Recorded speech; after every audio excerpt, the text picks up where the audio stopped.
Sampai akhirnya di suatu pagi, saat bangun tidur, si Upia terkejut dan menjerit sejadi-jadinya.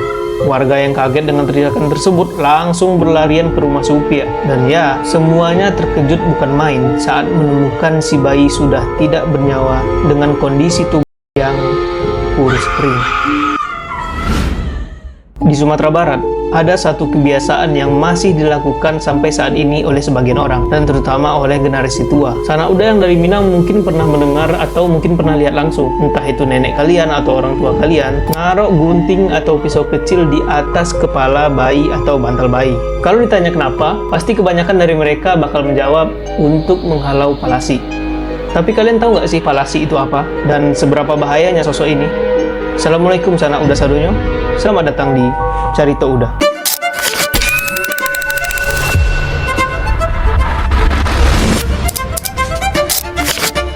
Oke sanak, palasi adalah sebuah entitas atau makhluk gaib dalam kepercayaan masyarakat Minangkabau yang konon katanya berasal dari seseorang yang sedang mempelajari ilmu hitam.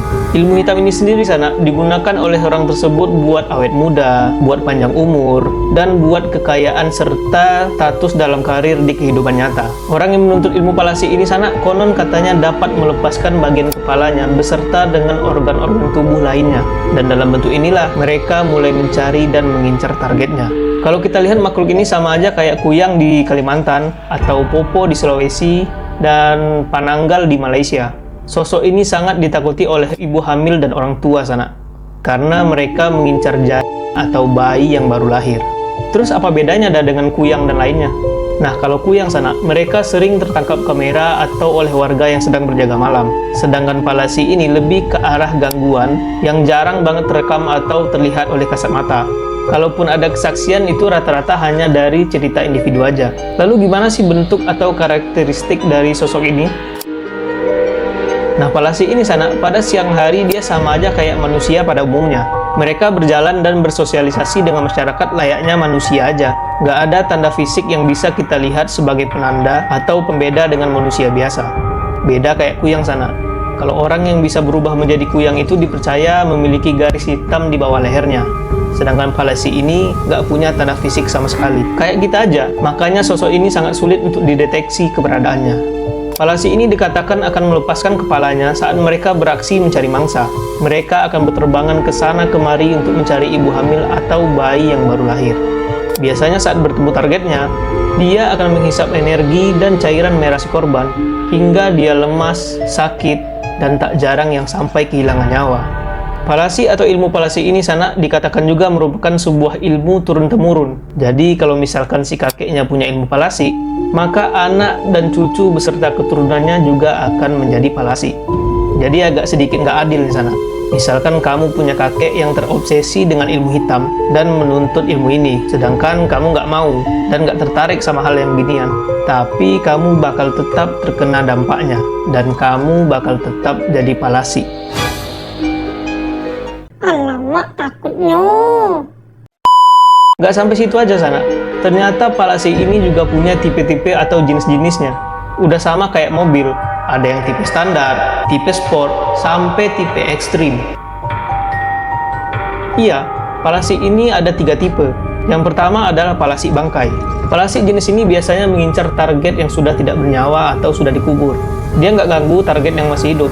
Sosok ini sering muncul di sekitaran kuburan atau rumah duka dan disertai dengan bau busuk yang sangat menyengat.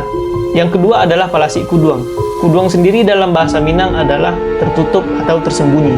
Sama seperti namanya, sosok ini tidak terlihat secara kasat mata dan hanya bisa dirasakan hawa keberadaannya. Beberapa ciri dari gangguan palasi ini adalah si bayi akan sering menangis di malam hari dan si ibu akan selalu merasa diawasi oleh seseorang, serta gangguan tidur yang berulang-ulang.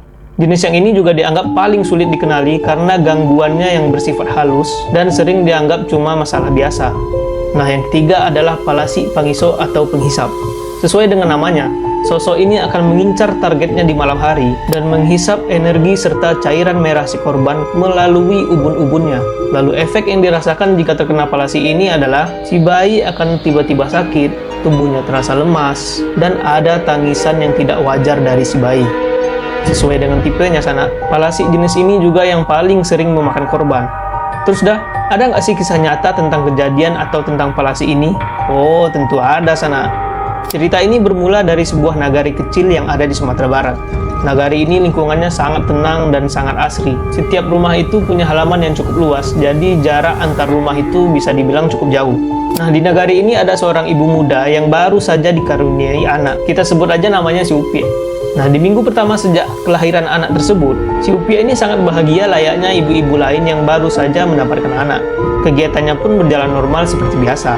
Namun sana, keadaan perlahan mulai berubah.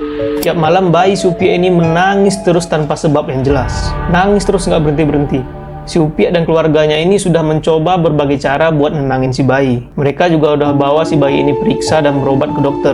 Tapi setiap diperiksa, nggak ditemukan masalah atau penyakit pada tubuh anak ini. Selama beberapa hari hal ini terus terjadi sana. Si Upie pun mulai kewalahan dan mulai putus asa. Sampai pada akhirnya beberapa warga mengaitkan peristiwa ini dengan sebuah legenda menyeramkan yang sudah ada sejak dulu kala di Minangkabau, yaitu Palasi. Apakah cuma karena ini warga sekitar mengaitkan kejadian ini dengan Palasi? Tentu tidak. Menurut para tetangga si Upie ini sana, mereka sering mendengar suara samar dari luar rumah si Upie ini dan diikuti suara langkah kaki yang cukup kencang. Beberapa dari mereka juga merasakan bau yang sangat menyengat dari sekitaran rumah si Upie. Namun saat diperiksa, nggak ada satupun orang atau satupun benda di luar maupun di dalam rumah si Upie ini yang menjadi sumber bau tersebut. Sampai akhirnya di suatu pagi, saat bangun tidur, si Upie terkejut dan menjerit sejadi-jadinya. Warga yang kaget dengan teriakan tersebut langsung berlarian ke rumah si Upie. Dan ya, semuanya terkejut bukan main saat menemukan si bayi sudah tidak bernyawa dengan kondisi tubuh yang kurus kering.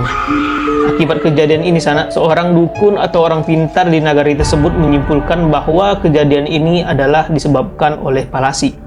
Seketika warga yang mendengar langsung panik, terutama para ibu-ibu yang tengah mengandung dan baru saja melahirkan.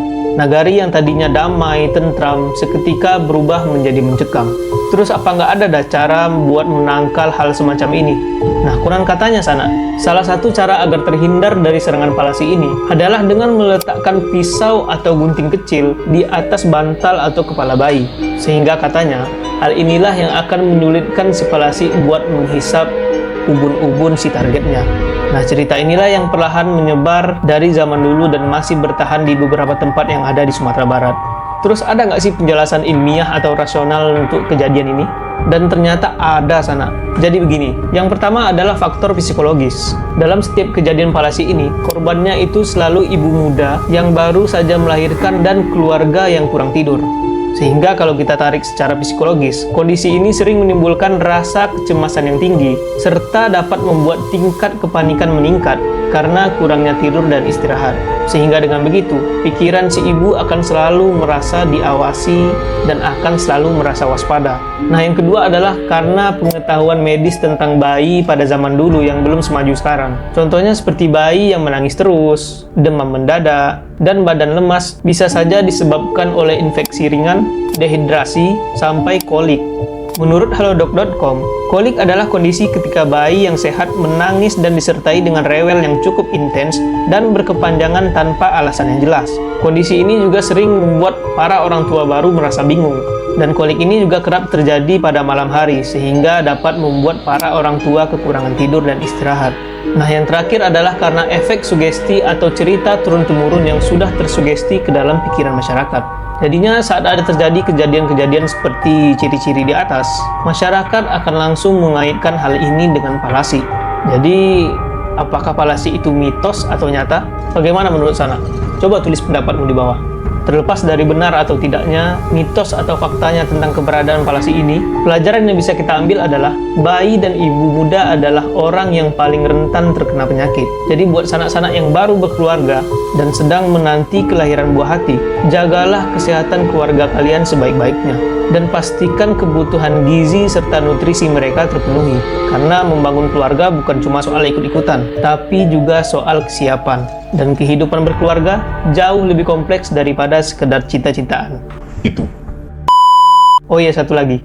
Jangan lupa beli gunting. Oh my god. Segitu dulu aja pembahasan kita hari ini. Kalau ada di antara sanak-sanak semua yang mau request bahasan atau topik apa yang mau kita bahas, silahkan tulis di bawah. Kalau sanak suka dengan pembahasan dan pembawaan channel ini, jangan lupa subscribe, like, dan share ke teman kalian. Sekali lagi terima kasih sudah menonton sampai habis. Sampai berjumpa lagi di video selanjutnya. Salam sanak udah sadonya.